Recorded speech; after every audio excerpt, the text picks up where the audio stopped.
जोहार दोस्तों, आपके अपने YouTube channel S for study for goals पे मैं सुभाष वर्मा आप सभी लोग का स्वागत करता हूं। दोस्तों, आज के इस वीडियो के माध्यम से हम आगामी महिला पर्यवेक्षिका और उसके बाद झारखंड सचिवालय ये दोनों परीक्षाओं को टारगेट करते हुए अभी रिसेंटली जो सहायक 6 to 8 की परीक्षा हुई है उसमें जो 15 जुलाई शिफ्ट 1 पेपर 2 खोटा में जो प्रश्न पूछे गए हैं उन प्रश्नों के माध्यम से एक आधार प्रश्न देखेंगे जो आपको आने वाली एग्जामिनेशन में काम आएगा। आपको एग्जैक्टली आइडिया लगेगा किस प्रकार से प्रश्न पूछे जा रहे थे और किस प्रकार के प्रश्न पूछे जाएंगे उसके बेसिस पे। तो आइए हम 100 प्रश्नों का प्रैक्टिस करते हैं सेशन के माध्यम से। तो देर न करते हुए चलिए शुरू करते हैं आज का ये वीडियो। उससे पहले मैं आपको बता दूं दोस्तों कि अगर आपने स्टडी फॉर गोल्स का कोई कोर्स लिया हुआ है, मान लीजिए कि स्टडी फॉर गोल्स का आपने एक कंप्लीट खोटा कोर्स परचेज किया हुआ है या फिर ये पुस्तक परचेज किए हुए हैं, तो मैं आपको बता रहा हूँ कि अगर खास करके अगर आप इस पुस्तक को परचेज किए हुए हैं study for goals practice set का, तो आप ज़रूर जो है स्टडी फॉर गोल्स का जो सोशल मीडिया प्लेटफॉर्म है जैसे टेलीग्राम, इंस्टाग्राम, ट्विटर या खास करके व्हाट्सएप पे मेरे से संपर्क कर सकते हैं, जिसके माध्यम से मैं आपको कुछ इन्फो बता दूंगा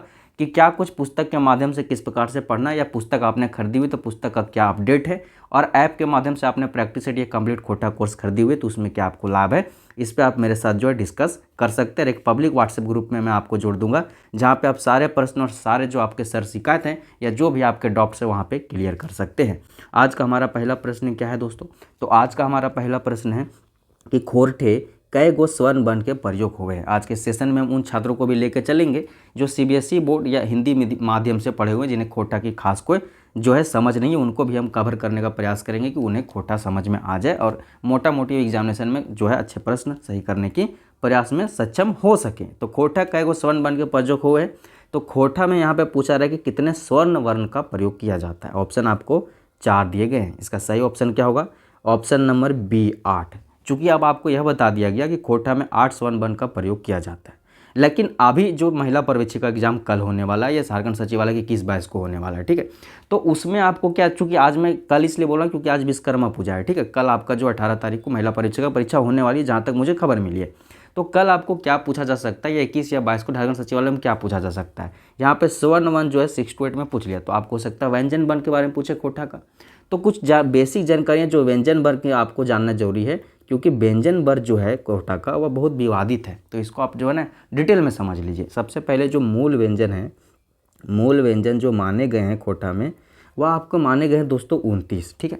और 2 अलग से उप व्यंजन जोड़े जाते हैं, ठीक। 2 अलग से उप व्यंजन जोड़े जाते हैं तो टोटल हो जाता है 31। तो अगर आपको पूछे कि खोटा में व्यंजन वर्ण कितना है तो 31, लेकिन खोटा में व्यंजन वर्ण जो है टोटल जो है +4 और कर दे तो 35 हो जाता है और 35 माना जाता है। तो अगर कल को अगर आपको व्यंजन वर्ण पूछे कि खोटा में कै गो व्यंजन वर्ण का प्रयोग हुए हैं, तो आपको अगर ऑप्शन में 35 रहे तो 35 मारना है, ऑप्शन में अगर 35 नहीं रहे तब 31 मारना है। यह जो 4 मैंने एक्स्ट्रा जोड़ा है इसको मैं बता देता हूँ क्यों ये 4 एक्स्ट्रा बढ़ जाते हैं खोटा में। तो खोटा की ने जो अपनी खुद की खोटा की ध्वनियाँ हैं, जो खोटाचल या खोटा भाषा की खुद की ध्वनियाँ हैं, वो 4 क्या हैं? तो एक आपका हो जाता है न, दूसरा हो जाता है म, तीसरा हो जाता है ई, और चौथा हो जाता है लह, ठीक है। यहाँ पे देखिए, आधा ना प्लस है, आधा मा प्लस है ई, और आधा ल प्लस है। ये 4 जो है खोटा के अपने खुद की ध्वनियाँ। तो अगर कल को ये ध्वनियाँ दे के आपको यह भी प्रश्न पूछे कि खोटा की अपनी ध्वनियाँ कौन है, तो ये 4 आप ध्यान में रखिएगा। चलिए अब नेक्स्ट प्रश्न की ओर बढ़ते हैं। नेक्स्ट दूसरा प्रश्न क्या है? तो दूसरा प्रश्न आपके समझ है कि खोरठे हस्वर वर्ण की हके, मतलब यहाँ पे जो वर्ण दिया गया इसमें पूछा रहा है कि इसमें से हस्वर कौन है, ठीक है। तो यहाँ पे आपका सही आंसर हो जाएगा दूसरा का ऑप्शन नंबर बी, ठीक है।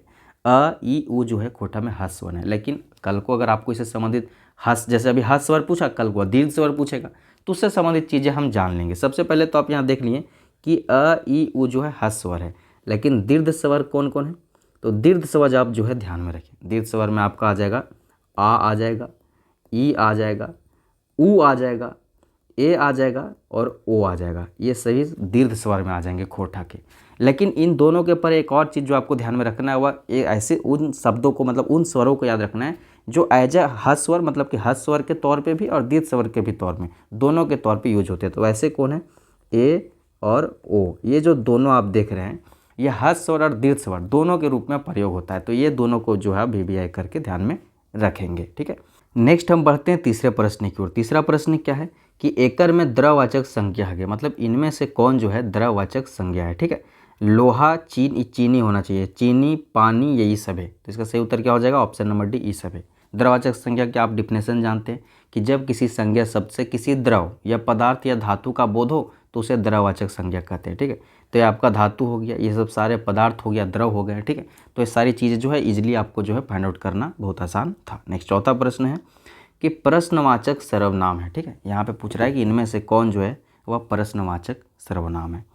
तो की, के, काहे, इनमें से सभी। ठीक है, तो चौथा प्रश्न जो आपके समझ, इसमें आप देख पा रहे होंगे कि की, के, काहे, तीनों से जो है प्रश्न पूछने का भाव उत्पन्न हो रहा है। तो इसका ऑप्शन नंबर डी जो है सभी हो जाएगा कि इनमें से सभी जो है वह प्रश्नवाचक सर्वनाम के अंतर्गत आते हैं। नेक्स्ट पांचवा प्रश्न आपके समझ क्या है कि नचनी के पुल्लिंग हते, मतलब नचनी यानी कि डांसर, ठीक है, जो नाचती है उसका पुल्लिंग क्या होगा, मतलब उसका मेल वर्सन क्या होगा। तो पांचवा प्रश्न का ऑप्शन है नचधारी, नचना, नेटुआ, एकर में कोई नहीं। तो यहाँ पे सही ऑप्शन क्या होगा, ऑप्शन नंबर है नचधारी जो है वह नचनी का पुल्लिंग हो जाएगा। ठीक है, नेक्स्ट हम छठे प्रश्न पे चलते हैं। छठा प्रश्न है कि खेत कर बहुवचन हैवत। ठीक है, मतलब खेत, फील्ड, ठीक है, लैंड, जमीन, उसका बहुवचन आपको पूछ रहा है।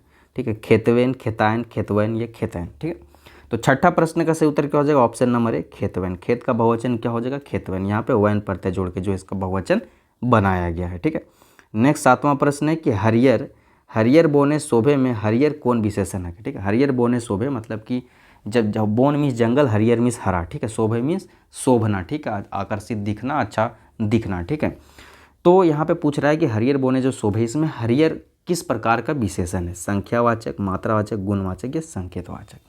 तो इसका सही उत्तर क्या हो जाएगा, ऑप्शन नंबर सी गुणवाचक। जो यह जो यहाँ पे हरियर है क्या बतलाने का कार्य कर रहा है, तो गुण बताने का कार्य कर रहा है कि जो जंगल है वह हरियर है। ठीक है, हरा भरा इसका कहने का सेंस है। ठीक है, चलिए नेक्स्ट आठवां प्रश्न है। आठवां प्रश्न है कि कौन वाक्यता वर्तमान काले है। ठीक है, इसमें से कौन सा ऐसा वाक्य है जो वर्तमान काल का आपको प्रतीत होता है। ठीक है, तो इसका ऑप्शन से ऊ लिखे है, ऊ लिख रहा है, ऊ लिखे हो, कोई ना। ठीक है, तो इसमें आप देखोगे कि आठवां प्रश्न का जो है ऑप्शन नंबर जो यहाँ पे आप देख रहे हो बी कि ऊ लिख रहा हो, ठीक है, यह वर्तमान काल में चला जाएगा। और वर्तमान काल में भी कौन काल चला जाएगा, तो इसको आप गौर से देखोगे तो ताता तही में चला जाएगा, ताता ताही में चला जाएगा। ठीक है, जिसे अंग्रेजी में प्रेजेंट कंटिन्यूअस टेंस बोलते हैं। खोटा में कहीं कहीं आपको जो है अर्धपूरा भी देखने को मिलेगा। अर्धपूरा इस अर्थात में क्योंकि वह लिख रहा हो, मतलब अभी तक वह जो लिख रहा था, ठीक है, लिख रहा था मीन्स कि अभी वो लिख रहा है, अभी भी प्रेजेंट में वह लिख रहा है और उसका लिखने का कार्य कंप्लीट नहीं हुआ है, तो इसलिए वह अर्धपूरा जो है काल में जाता है। ठीक है, प्रेजेंट टेंस मतलब कि वर्तमान काल में वो अर्धपूरा वर्तमान काल में चला जाएगा, जिसे ताता ताही के नाम से भी जाना जाता है। होप कि आपको क्लियर हो रहा होगा। आठवां का भी ऑप्शन सही हो जाएगा। नेक्स्ट अब हम नौवें प्रश्न की ओर चलते हैं। नौवां प्रश्न क्या है कि क्रिया का मूल रूप के कहल जाए, मतलब क्रिया का जो मूल रूप होता है उसे क्या कहा जाता है, आपसे यह प्रश्न पूछ लिया गया है। ऑप्शन है सर्वनाम, कारक, काल या धातु। इसका सही उत्तर क्या हो जाएगा, ऑप्शन नंबर डी धातु। कभी आपने सोचा कि मूल रूप क्या होता है? दरअसल मूल रूप होता है कि जिस शब्द से, ठीक है, जिस शब्द से मिलकर क्रिया बना होता है उसे जो है उसका मूल रूप कहा जाता है, धातु कहा जाता है। ठीक है, तो क्रिया का मूल रूप हो जाएगा धातु। ठीक है, चलिए नेक्स्ट हम चलते हैं 10वें प्रश्न की ओर। 10वां प्रश्न है कि जुड़ाल के उल्टा शब्द छाटा। ठीक है, जुड़ाल यहाँ पे एक शब्द दिया गया और बोल रहा है कि इसका उल्टा शब्द बताएं। तो धीपल, ठंडायल, सुखल या भींजल। ठीक है, तो भींजल जो है भींगा हुआ, सुखल मीन्स सूखा हुआ, ठंडायल मीन्स ठंडा, धीपल मीन्स गर्म और जुड़ाल मीन्स होता है ठंडा। ठीक है, तो इसका सही उत्तर क्या हो जाएगा, ऑप्शन नंबर ए धीपल। इसका जो है ऑप्शन नंबर ए बिल्कुल सही जवाब हो जाएगा। नेक्स्ट 11वां प्रश्न है कि छाता कर उनार्थक शब्द लागे। यहाँ देखिए छाता कर उनार्थक शब्द, उनार्थक शब्द में आपने क्या पढ़ा था, उनार्थक शब्द का एक लाइन में अगर आपको डिफिनेशन याद रखना है तो क्या हो जाएगा कि किसी भी चीज़ को 20 को 19 बताना, मतलब किसी भी चीज़ का 19 बताना, मतलब किसी भी चीज़ का समझिए कि उसको निरादर तौर पर बता देना या छोटा तौर पर बताना ही उनार्थक शब्द जो आता है। तो अगर छाता के हम मान लीजिए कि ये छाता है, ठीक है, ये छाता है, ठीक है, तो हम छाता का उनार्थक क्या होगा, तो छोटा छाता होगा ना भाई, छोटा छाता, तो छोटा छाता को क्या कहेंगे, छतरी। तो 11 का सही प्रश्न ऑप्शन क्या हो जाएगा, ऑप्शन नंबर ए छतरी। छाता का उनार्थक क्या हो जाएगा, छतरी। ठीक है, नेक्स्ट 12वां प्रश्न आपके समझ क्या है कि लोकगीत कई शब्द के मेल से बनल है। मैं आपको बता दूं कि अभी जो है कल आज शाम में फिर मैं आऊँगा, लाइव आऊँगा, स्मार्ट बोर्ड के तौर पे आऊँगा और 100 प्रश्न लेकर आऊँगा, बेहतरीन प्रश्न महिला परिवीक्षिका, और झारखंड सचिवालय के लिए जो है जो प्रश्न मैंने खुद से बनाया, सारे जितने भी आज तक प्रीवियस ईयर उनके एनालिसिस करके एज एक्सपेक्टेड टीचरों से बात करके मैंने कुछ प्रश्न सेलेक्ट किए, 150-200 प्रश्न लिखे, वो मैं लेके आऊँगा, ठीक है, आज शाम में हो सकता है। उसके साथ साथ जो आपको रंजीत सर के द्वारा जो है अभी तैयार की जा रही है नोट्स हम लोग के द्वारा, और जो है आपको वन लाइनर फॉर्म में जो है सारे टॉपिक जितने भी सिलेबस में आपके खोटा के, ठीक है, पेपर 2 खोटा के झारखंड सचिवालय के, वो सारी चीज़ें आपको वन लाइनर के मॉडल में 300-400 प्रश्न देने का प्रयास हमारा रहेगा। बाकी टेलीग्राम पे एग्जाम से एक दिन पहले तो क्विज होगा ही, ठीक है, तो इसलिए आप टेलीग्राम ज्वाइन करके रखें। हाँ, और आज से जो है स्टडी फॉर गोल्स ऐप के में जो जितने भी झारखंड सचिवालय कोर्स है सब में 50% मैंने ऑफ करवा दिया है। तो आप जो है कोर्स में जाके और कुछ करना है, वीडियो अगर आप नहीं देख पाए तो सब कम से कम जाकर नोट्स विद इन ऐप आप पढ़ ले, ठीक है। 12वां प्रश्न क्या है कि लोकगीत कै शब्द के मेल से बनल है? 1, 2, 3, 4। तो 12वें प्रश्न का उत्तर क्या हो जाएगा? ऑप्शन नंबर बी, लोक जोड़ गीत, ठीक है। नेक्स्ट चलते हैं 13वें प्रश्न की ओर। एकर में कौन लोक साहित्य कर विषय लागे? पूछ रहा है कि इसमें से कौन जो है वह लोक साहित्य का विषय है, ठीक है। लोकगीत, लोकनाट्य, प्रकीर्णन साहित्य या ई सब है? तो इसका क्या हो जाएगा? 13वां का ऑप्शन नंबर डी सही हो जाएगा, ई सब है। देखिए लोक साहित्य को आप समझ लीजिए, ठीक है। शिवनाथ परमाणिक सर के द्वारा जो है लोक साहित्य का 5 तत्व बताया गया है, उसको आप नोट कर ले ताकि आपको एग्जामिनेशन में पूछे। तो एक तो हो गया लोकगीत, दूसरा लोकनाट्य भी हो जाएगा, और तीसरा प्रकीर्णन साहित्य भी होगा, ठीक है। इसमें कुछ और जो छूट गया वह आप चौथा लिख लीजिए, लोक गाथा, ठीक है। लोक गाथा एक छूट गया था, और एक क्या और छूट रहा है इसमें? प्रकीर्णन साहित्य हो गया, लोकनाट्य हो गया, लोकगीत हो गया, ठीक है, लोक गाथा हो गया, लोकनाट्य हो गया, प्रकीर्णन साहित्य हो गया, लोक गाथा हो गया, लोकगीत हो गया। लोक कथा तो छूट ही रहा है ना यार, लोक कथा जो आपको 10 लोक कथा पढ़ना है खोटा लोक साहित्य पुस्तक का।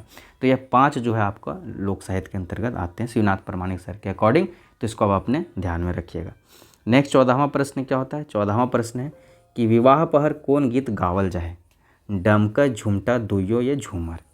तो 14वें प्रश्न का ऑप्शन नंबर सी हो जाएगा, दुइयो। डमकच भी और झुमटा भी दोनों विवाह के समय गाए जाने वाले गीत हैं। नेक्स्ट 15वां प्रश्न है, खाली स्थान बाजे केरी खाली स्थान छराय से हो मड़वा नेव नेव जट खाली ठावे उतर छाटा, ठीक है।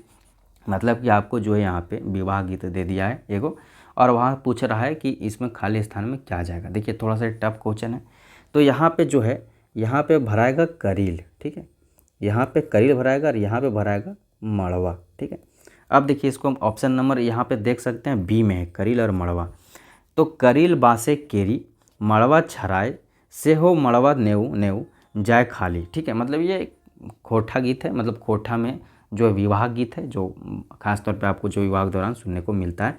तो इस प्रकार से जो खोटा लोक साहित्य पुस्तक है शिवनाथ परमाणिक सर, उसमें जो एटलीस्ट जो गीत दिए गए हैं उन गीतों को कम से कम एक बार पढ़ लें, क्योंकि 2-3 प्रश्न ऐसे रहेगा इसमें सहायक 6 to 8 में जो है खाली स्थान करके दिया गया, मतलब गीत के बीच का वर्ड आपको बताना है। इनफैक्ट आपको जो 10 कविताएं पढ़नी है, एक पंथी डोगल महुआ के, और 10 जो गीत पढ़ना है सोहन लागेरे के, उसमें से भी खाली स्थान से प्रश्न पूछे जाने की संभावना पूरी है, ठीक है। तो कविता एक बार आप ध्यान में रख सकते हैं, या एक बार 2-4 बार पढ़ने का प्रैक्टिस करें तो आपको ध्यान में आ जाएगा शब्द। जैनी बेटी अपन सैया के कहोवत, ठीक है। यहाँ पे पूछा जा रहा है कि जैनी बेटी जो है अपनी सैया को क्या कहती है? सहियान, फूलिन और भी दोनों मीता। तो इसका सही उत्तर क्या हो जाएगा? ऑप्शन नंबर सी जो है जैनी बेटी जो होती है, मतलब जो लड़कियाँ होती हैं और या फिर जो औरतें होती हैं अपने सैया को सहियान भी बोलती है और फूलिन भी बोलती है, जिसका अर्थ दोस्त होता है, ठीक है। नेक्स्ट हम चलते हैं 17वें प्रश्न की, और 17वां प्रश्न है कि गुड़ सेवाद मिश्री सेवाद और सेवाद खाली स्थान रे खाली स्थान ठाए उत्तर छाटा। देखिए फिर एक गीत दे दिया गया, ठीक है, यह सहियारी गीत है, और आपको पूछा रहा है कि इसमें खाली स्थान क्या होगा। तो यहाँ पे 17 नंबर में आप देख सकते हैं कि आपको जो है बहुत सारी चीज़ें ऑप्शन दे दी गई हैं, मीठा, चीनी, आम और सहिया। लेकिन 17 प्रश्न का उत्तर जो है ऑप्शन नंबर बी एकदम सही हो जाएगा, चीनी, कि गुड़ सवाद मिश्री सवाद और सवाद चीनी रे, ठीक है। और इसका आगे है चीनी ले जो आरो सवाद सहिया हमर धनी रे, ठीक है। तो इसको याद रखिएगा, इस प्रकार के गाना है, ठीक है, ये बहुत कॉमन गाना है, यहाँ पे आपको सॉल्व हो जाना चाहिए था कि गुड़ सवाद मिश्री सवाद और सवाद चीनी रे, और चीनी ले जो आरो सवाद वो हमर सहिया हमर धनी रे, ठीक है। तो इसको आप इस प्रकार से याद रख सकते हैं, एक प्रकार का फेमस सहियारी गीत है, ठीक है। चलिए नेक्स्ट 18वां प्रश्न की ओर जाते हैं। 18वां प्रश्न है कि करम पर्व कौन गाछ के पूजा हुए? इनमें से ऑप्शन आपको देना है कि करम पर्व जो होता है, जो कल ही परसों भी सेलिब्रेट हुआ है, ठीक है, मैंने भी एक शॉट डाला था मांदर ढोल बजाते हुए, ठीक है। तो करम पर्व का में जो है किस गाछ का, मतलब किस पेड़ का, किस पौधे का पूजा किया जाता है, आपसे पूछा जा रहा है। तो इसका ऑप्शन नंबर बी सही हो जाएगा, करम गाछ का पूजा किया जाता है। ठीक है, चलिए अखड़ा में करम गड़ाता है। 19वां प्रश्न है और करम से एक संबंधित एक निबंध भी है। ठीक है, फूल कर पर्व सरहुल और तगर पासिंगता एक आपका निबंध है, और एगो भाई बहन के शुभ प्यार के प्रतीक पर्व करम, ये 2 निबंध है, दोनों मैंने पढ़ा है, दोनों यूट्यूब पे फ्री है। ठीक है, ये आपके सिलेबस में, इसको आप पढ़ लीजिएगा। नेक्स्ट, जावा बुनने के रिवाज कौन पर्व से लसंगता राखे है। ठीक है, जावा बुनने का जो रिवाज है वह किस पर्व से जो है लसंगता रखता है, यानी कि संबंध रखता है, आपसे पूछा जा रहा है। तो इसका ऑप्शन नंबर सी जो हो जाएगा, ऑप्शन नंबर सी करम पर्व बिल्कुल सही जवाब हो जाएगा, क्योंकि रिसेंटली पार हुआ है, तो आपको ध्यान में रखना चाहिए। नेक्स्ट 20वां प्रश्न है कि सोहराय पर्वे बनल 5 रकम के अनाज के की कहल जाए। सोहराय पर्व में जो 5 रकम का यानी कि 5 प्रकार का जो अनाज बनाया जाता है उसे क्या कहा जाता है, ये आपसे पूछा जा रहा है। ठीक है, तो इसका ऑप्शन नंबर बी सही होगा, पखेवा। ठीक है, पखेवा से आप समझ सकते हैं, पखेवा अर्थात 5, देखिए पखेवा से ही 5 का फीलिंग आता है, तो इस प्रकार से भी आप याद रख सकते हैं। नेक्स्ट 21वां प्रश्न है कि चरचरी 13वीं शताब्दी के पहले के लोक परिचलित गीत के ये बातें के कहलत। ठीक है, कि चरचरी जो है वह 13वीं शताब्दी के दौरान का जो है पहला लोक प्रचलित गीत है, यह किसने कहा था, ये आपसे पूछा गया बात है। ठीक है, 7 साहित्यकार आपको सिलेबस पढ़ने थे, वहाँ से यह प्रश्न आपको देखने को मिलेगा। तो ऑप्शन नंबर बी श्याम परवार के साथ जो है यह चला जाएगा, ऑप्शन नंबर बी सही हो जाएगा। ठीक है, अब चलते हैं हम 22वें प्रश्न की ओर। 22वां प्रश्न आपके समझ क्या है कि सरम गीत गावल जाए। देख रहे हैं, अब इस प्रकार से सहायक आचार 6 to 8 में प्रश्न पूछे गए हैं। सरम गीत गावल जाए आपसे पूछा रहा है कब। ठीक है, ऑप्शन से यहाँ पे सही ऑप्शन जो है, जिस दौरान मैं प्रश्न पढ़ रहा होता हूँ और ऑप्शन पढ़ रहा होता हूँ, इस बीच में जो समय होता है उस देर में आप जो है कमेंट सेक्शन में कमेंट कर सकते हैं या अपना जवाब मन ही मन सोच सकते हैं, ताकि आपका एक प्रैक्टिस होते चले। तो यहाँ पे ऑप्शन नंबर ए हो जाएगा, काम धंधा करे के बेराय जो है श्रम गीत गाया जाता है। श्रम गीत से ही प्रतीत होता है कि काम से जुड़ा हुआ गीत। ठीक है, काम करने के दौरान जो गीत गाया जाता है उसे श्रम गीत कहा जाता है। नेक्स्ट 23वां प्रश्न क्या है, 23वां प्रश्न है, एक यहाँ पे आपको दे दिया गया है लोकगीत।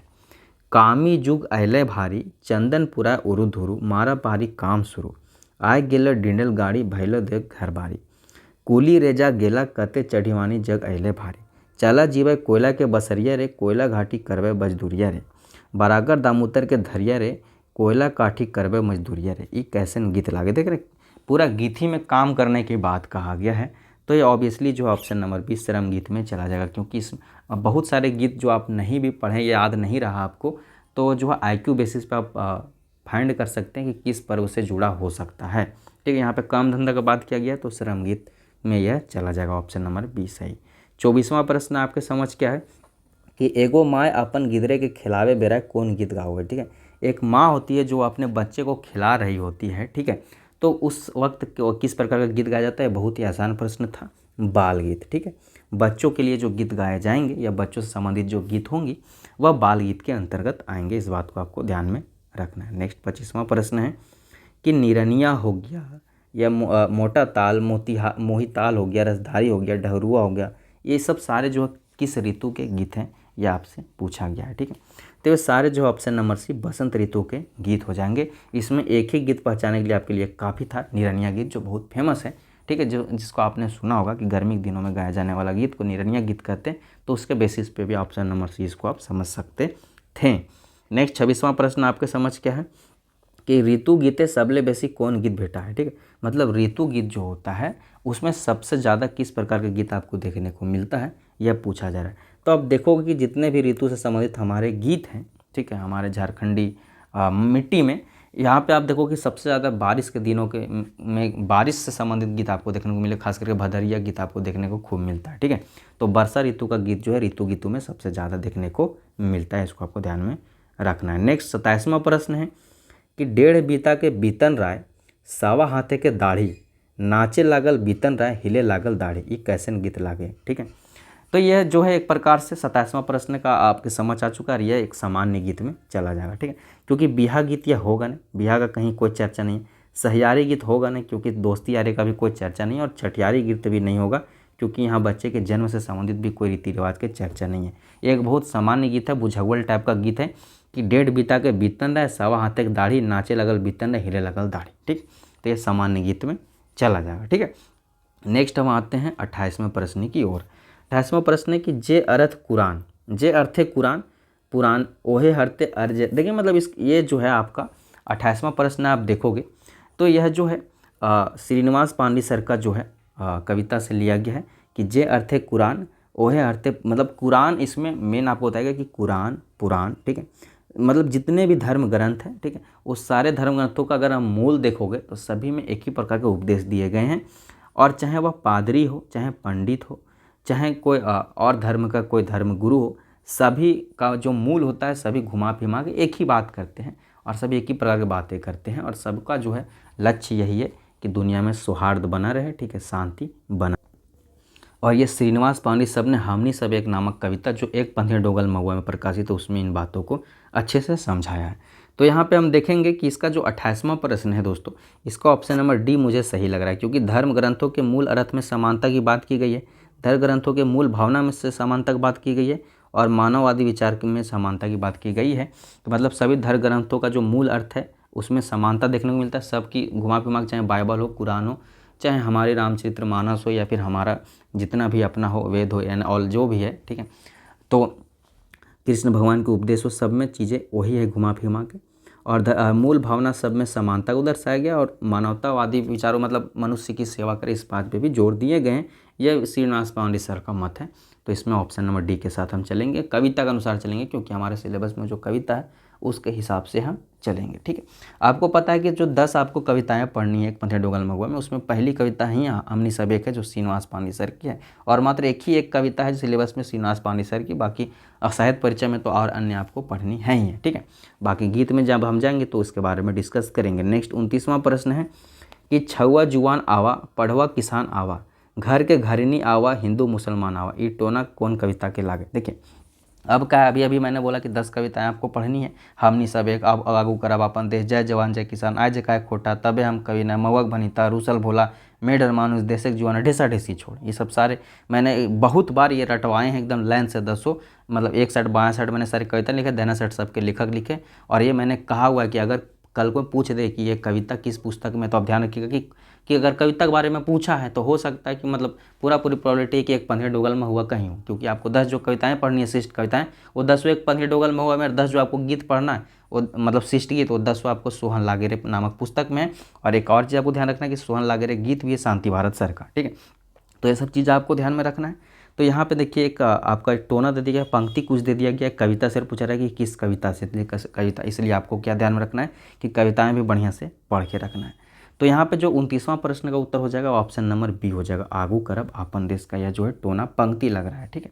और ये किन के द्वारा लिखा गया, तो ये सुकुमार के द्वारा लिखा गया, आगू करब आपन देश और एक पंथी डोगल महुआ की ये दूसरी कविता हो जाएगी, ठीक है, जो कि सुकुमार जिनका पूरा नाम है सुरेश कुमार विश्वकर्मा उनके द्वारा लिखा गया। आई होप आपको क्लियर हो रहा होगा।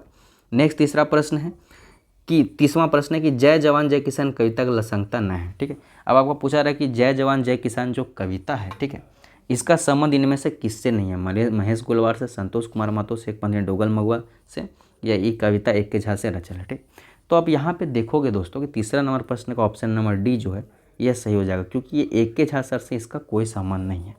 क्यों संबंध नहीं है, क्योंकि जो जय जवान जय किसान है इसको महेश गोलवार सर ने लिखा है, ठीक है, महेश गोलवार सर ने लिखा है। और यह प्रकाश जय जवान जय किसान जो कविता यह एक पंथी डोगल महुआ किताब में प्रकाशित है, इंजरायल है, मतलब उसमें संकलित है, ठीक है। अब जो यह जो किताब है इसके संकलन करता है यह संपादक समझिए वो संतोष कुमार महतो सर है। तो यह तीनों का संबंध तो जय जवान जय किसान से हो जाएगा, लेकिन इनका कोई संबंध नहीं होगा। डॉक्टर एक के झा सर की अगर हम कविताओं की बात करेंगे तो आय जकाय खोटा और तबे हम कवि ने 2 कविताएं आपको जो है एक पंथी डोगल महुआ में एक के झा सर की, उनका संबंध एक के झा सर से होगा, ठीक।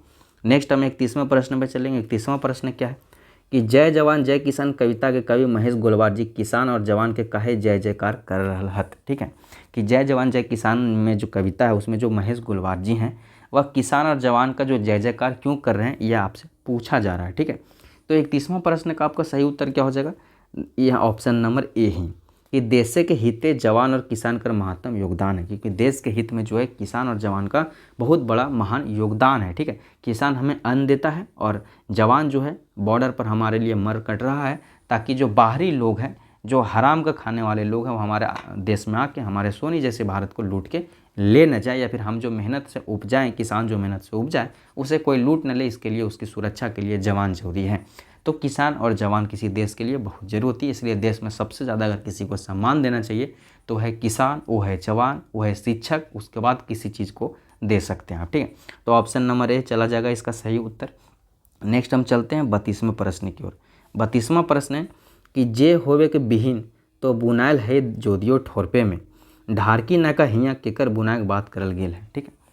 और जो 32वां प्रश्न है थोड़ा सा सिलेबस के अनुरूप थोड़ा सा दिक्कत है, तो इसमें जो है हम जो है ऑप्शन नंबर ए जो है इसका सही हो जाएगा। आप ध्यान में रखिएगा, खोटा माता के लिए यह बात की गई है और इसको आप ध्यान में रख के चलें।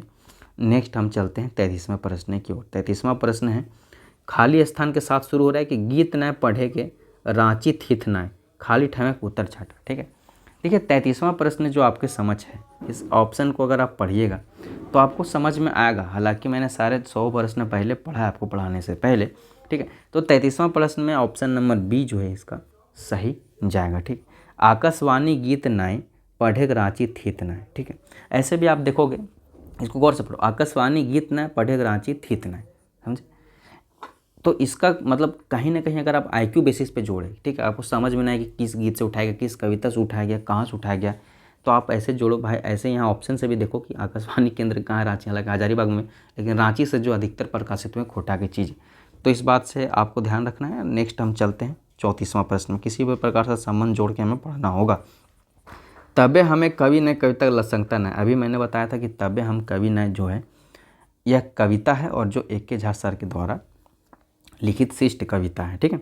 अब यहाँ पे और यहाँ संबंध पूछा गया है, तो ए के झा सर से तो इसका संबंध है, तबे हम कवि हैं, ठीक है।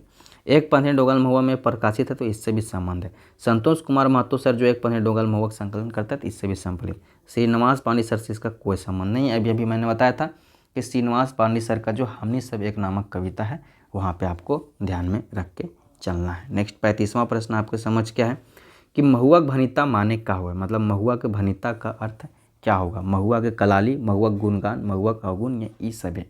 तो 35वां नंबर प्रश्न का उत्तर जो ऑप्शन नंबर बी, महुआ का गुणगान, ठीक है। और पूरे इस महुआ के भनिता में आप देखोगे जो कि अतुल चंद्र मुखर्जी के जी के द्वारा लिखा गया बहुत ही बेहतरीन कविता है। आप देखोगे किस प्रकार से महुआ की तारीफ की गई है, महुआ से वे तमाम चीज़ें जो उत्पन्न होती है उनके बारे में जो है डिस्कस किया गया है।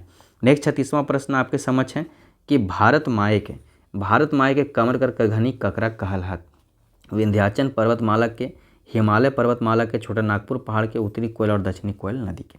तो 36वां प्रश्न का ऑप्शन नंबर ए हो जाएगा। विंध्याचल पर्वतमाला को जो है भारत माँ का कमर का करघनी कहा गया है। और ये कहाँ से लिया गया है, तो जय माँ जननी नामक गीत से लिया गया है, जो कि शिवनाथ प्रामाणिक सर का गीत है और सोहन लागेरे पुस्तक में प्रकाशित है।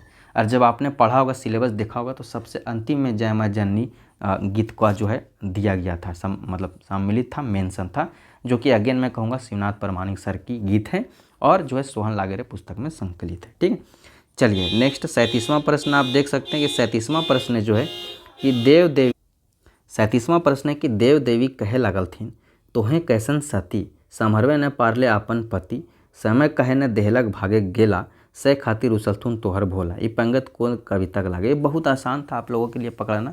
भोला उला का बात हो जाए, ठीक है, पति सती का बात हो जाए, पार्वती माँ का बात हो जाए, बहुत इजीली आप पकड़ लोगे। यह बहुत आसान प्रश्न आपके लिए हो जाएगा कि 37वां प्रश्न का उत्तर हो जाएगा ऑप्शन नंबर बी, रूसल भोला नामक जो कविता है, जो संतोष कुमार महतो सर के द्वारा मतलब लिखा हुआ शिष्ट कविता है, तो वहाँ से यह जो है लाइन उठाई गई है। आपको ये बात को ध्यान में रख के चलना है। नेक्स्ट 38वां प्रश्न, संतोष कुमार महतो सर हो या कोई भी लेखक हो के बारे में आप जानना चाहते हैं, यूट्यूब में आप सर्च करें खोटा लेखक परिचय by Subhash Verma sir, study for goals, आपको वीडियोज आ जाएंगे। या फिर आप यूट्यूब में लिखें पुस्तक परिचय बाय सुभाष वर्मा सर खोटा, आपको वहाँ पे सारे पुस्तकों का डिटेल भी आ जाएगा। तो सारे लेखक जो आपके सिलेबस में और सारे पुस्तक जो आपके सिलेबस में, उनके बारे में मैंने वीडियो फ्री में यूट्यूब में अपलोड किया हुआ है। सारे लोक कथा फ्री में अपलोड किया हुआ है, दोनों निबंध लोग फ्री में अपलोड किया हुआ है, चाबी काठी नाटक फ्री में अपलोड किया हुआ है। बहुत सारी चीज़ें जो फ्री में यूट्यूब में पढ़ाई की, उन वीडियोज़ को आप देख लें। 38वां प्रश्न है कि पार्वती घरे कौन केकरा परेशान करोगे, पार्वती माता घर में कौन किसको परेशान करता है। कविता के अंतर्गत मतलब जो वहीं से लिया गया, कविता के अंदर से ही लिया गया ये चीज़ है। रूसल भोला जो संतोष महतो सर की कविता, उनका अंदर से पंक्तियों से संबंधित यह प्रश्न पूछा गया, मतलब थोड़ा डीपली पूछा गया यह प्रश्न है। तो 38वां का ऑप्शन नंबर डी इसमें सही हो जाएगा कि सांप मूसा को परेशान करता है, मंजूर सांप को परेशान करता है और बाघ सांड को परेशान करता है। मंजूर मीन्स मोर, ठीक है। तो इसको आप जो है समझ सकते हैं, ठीक है। चलिए, तो ये सब सारी चीज़ आप देख रहे हैं कि सांप, आप क्वेश्चन में कमेंट करके बताइएगा कि सांप किन का प्रतीक है, मूसा किसका है, मोर किन का है, सांप किन का है, बाघ किन का और सांड किन का है, ठीक है।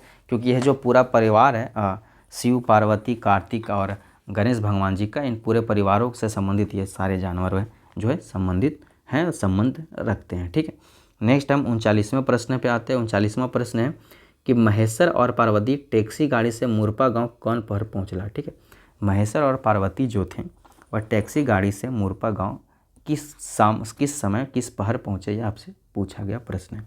तो मुँह अंधेरा पहर हो जाएगा, मतलब शाम के समय में, ठीक है, पहुँचे, ठीक है, जब शाम हो चुकी थी लगभग तब। यह हम जियब कैसे नामक जो है शिष्ट कहानी से लिया गया है, जो कि चित्तरंजन महतो चित्रा सर की छैहर नामक पुस्तक से लिया गया है, ठीक है। चलिए नेक्स्ट हम चलते हैं 40वां प्रश्न की ओर। 40वां प्रश्न है कि पुराने के रीति चलिए न भूत देता के मानिए न, ये कविता के पंगत कवि की कहल चाहे, ठीक है, की कहल है।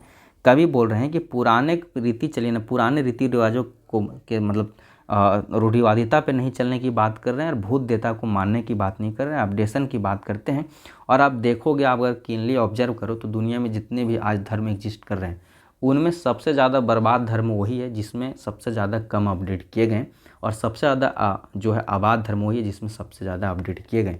तो समय के साथ साथ थोड़ी थोड़ी बदलाव जिन्होंने करता रहा अपने व्यक्तित्व में, अपने धर्म में, अपनी क्रियाकलामों में, अपने खान पान में, पहनावों में, अपने परिवेश के हिसाब से जो ढले वो आगे बढ़ें, और जो रूढ़िवादिता को फॉलो करते रहें, जो पुरानी चीज़ों को लेकर पकड़ के बैठ गए, वो सबसे ज़्यादा बर्बादी की कगार पे आपको देखने को मिलेगा। ज़बरदस्ती अपने आप को महान करने की बजाय आप देखें कि लोग आपको स्वेच्छा से महान कहें, आप ऐसा अपना व्यक्तित्व बनाएं, ठीक है। चलिए, तो इसका सही उत्तर क्या हो जाएगा 40वां प्रश्न का, पाखंड से बाँचे के अंधविश्वास से बाँचे के, ठीक है। तो यहाँ पे दोनों पाखंड से भी बचने की बात करते हैं, अंधविश्वास से भी बचने की बात करते हैं, तो ऑप्शन नंबर सी इसका सही ऑप्शन हो जाएगा, ठीक है। बाकी रही है वेद पुराण न मानने के बाद, तो जो भारत की नास्तिकवादिता है, मतलब भारत में वैसे लोगों को नास्तिक बोला जाता है या एथिस्ट बोला जाता है जो पुराण को नहीं मानते, वेद को नहीं मानते, ठीक है। चलिए, अलग बात थी। नेक्स्ट 41वां प्रश्न की ओर चलते हैं। भला की तोय मांगे हैं मेट से की खोजे हैं, ये पता है तोय शब्द केकर खातिर प्रयोग करल गेल है, ठीक है। यहाँ पे पूछा जा रहा है कि भला तुम क्या मांगते हो, मेड़ से तुम क्या चाहते हो, मेड़ मूर्ति से क्या चाहते हो। ये जो पंक्ति है इसमें तोय जो शब्द है किसके लिए प्रयोग किया गया है, यह आपसे पूछा गया। काफ़ी डीपली अच्छा प्रश्न पूछा गया। मेढक पूजवे खातिर कवि जी खातिर और विद्वया जेनी जातले, ठीक है।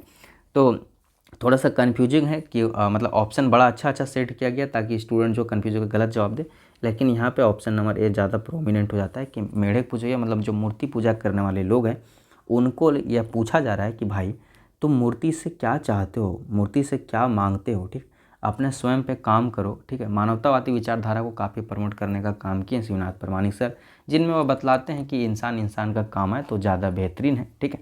चलिए, नेक्स्ट 42वां प्रश्न है कि देशक जुआन कविता कौन किताब इंजरायल है, ठीक है। देशक जुआन जो कविता है वह किस किताब में इंजरायल है। कभी भी आपको इस प्रकार की कोई कविता खास करके दसों के बारे में पूछता फट से एक पंद्रह डोगल में वो जो ऑप्शन करके आगे बढ़ जाना है, ठीक। तो 42वां का जो है ऑप्शन नंबर जो है एक पंद्रह डोगल में हुआ हो जाएगा सही, ठीक है। और देशक जुआन आपको पूछ दे तो विनोद कुमार सर, ठीक है, विनोद कुमार सर के द्वारा लिखा गया यह कविता है, ठीक है। तो इसको आप ध्यान में रख के चल सकते हैं। नेक्स्ट 43वां प्रश्न आपके समझ है। 43वां प्रश्न आपके समझ क्या है कि तोय जुआन देशक शान, तोय सफल देशक मान, देशक लेल माटी खातिर करें तो लहू दान, ठीक है। लहू मीन्स खून होता है, ठीक है। कोई भी शब्द कोई भी सेंटेंस नहीं समझ में आए कमेंट सेक्शन में कमेंट कर दीजिएगा, मैं आपका कमेंट देखूंगा और आपसे के साथ जो है उसकी एक्सप्लेनेशन साझा करने का पूरा प्रयास करूंगा। ये पंगत कौन कविता लाई, ये जो पंक्ति दिया गया है किस कविता का ये आपसे पूछा जा रहा है, ठीक है। तो इसका सही उत्तर हो जाएगा ऑप्शन नंबर बी देशक जुआन, जो अभी अभी आपने पढ़ा कि विनोद कुमार सर के द्वारा लिखित शिष्ट एक कविता है जो एक पंडोगल मगवा पुस्तक में प्रकाशित है, इंजरायल है। नेक्स्ट 44वां प्रश्न है कि तोर मेरे के कनवा न हो यह लो, सैले कमो नहीं भेले, मन जोदी रहतलो तो कमो है जितले, ये पंगत कौन कविता खा रहे, ठीक है। बोल रहे हैं कि तुमको काम करने का नहीं मन था इसलिए तुम्हारा काम नहीं हुआ, अगर तुम्हारा काम करने का मन होता तो तुम्हारा काम हो जाता, ठीक है। और ये जो पंगत है किस कविता से लिया गया ये आपसे अगेन पूछा जा रहा है, ठीक है। तो ये हो जाएगा ढेंसा ढेंसी छोड़ से, ठीक है। इसमें मतलब मेन तौर पे आपको बताने का यह कार्य किया गया। पारसनाथ महतो सर की एक बेहतरीन कविता है और इसमें यह बतलाने का कार्य किया गया है कि भाई कब तक जो तुम ढेसा ढेसी करते रहोगे कि अपने कार्य का दोष किसी और को देते रहो। बाकी यह कविता जो है बढ़िया से पढ़ाया गया, इसको आप जो है देख सकते हैं स्टडी फॉर गोल्स ऐप पे।